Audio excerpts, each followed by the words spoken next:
Welcome back, Fragrance Fiend here today. This month, it is city exclusive month, so I'm going to be delving into a lot of them by Labo. If you haven't already checked my Cedrat and Coriandre video from last week, or Tabac 28 video from last year, be sure to check them out. Today we'll be delving into the most complex Labo ever, Myrrhe 55, from the city Shanghai. This one isn't quite what you expect, it's more of a Chypre fragrance, but we will get into that shortly. This is also actually the second latest city exclusive, the latest being Coriandre from Mexico, but last year, in 2023, they released this one. Quite a bit of a backstory to this one, so feel free to skip to here unless you want to hear me read the description and notes. Here we go. Myrrh, a resin considered to be so sacred that it was more valuable than gold, is known in Chinese traditional medicine as a blood mover. Myrrh, which smells of incense with a strong licorice twist, is at the heart of this creation. Its partners in crime are jasmine and patchouli, all well anchored on a bed of oud, ambergris, and of course musk. It's dark and electronic, old and new, just like Shanghai. By the way, this one is not a first impression. I have had my nose on this one a tiny bit to be able to give you quite a critical review of it.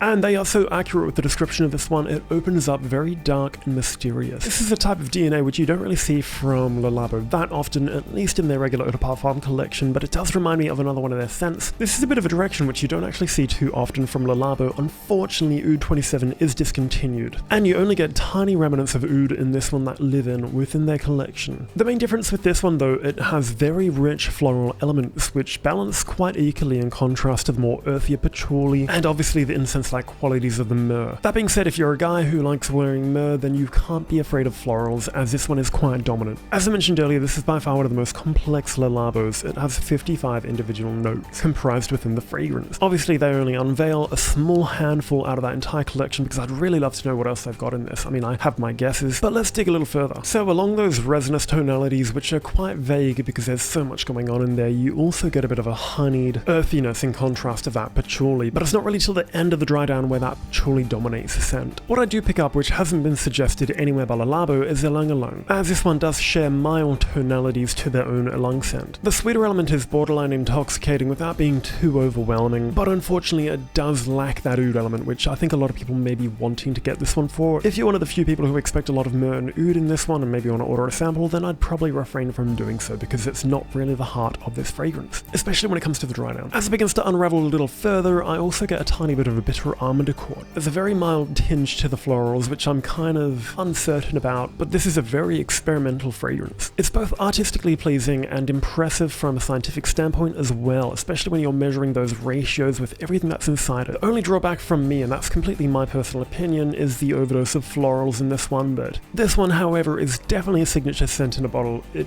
just smells of character. As distinct and unusual as this one is, I do kind of wish they leaned a little more into the myrrh territory with this one. Nevertheless, still very on brand for Labo's left field approach. Even though this one does smell very high quality, it's not necessarily one that I'd be attracted to myself, or at least found the appreciation to be able to wear it on my skin. It's just not necessarily a scent that captures my vibe, but still a perfect signature scent for the right person. Even though they do advertise this one as a unisex scent, this one is clearly a lot more feminine to my nose, or at least on my skin. It seems like the general public do have a tiny bit of a mixed opinion with this one, and especially for the price point, you really want something that stands out. It also appears that the general public have mixed feelings on this one, and I think that might be the same reason as me, potentially because it is a little too floral leaning and it doesn't really exaggerate the myrrh enough. Nevertheless, there's definitely an audience out there for this one. I hope you've enjoyed the city exclusive collection so far. I'll be back next week with another one. I'll see you then.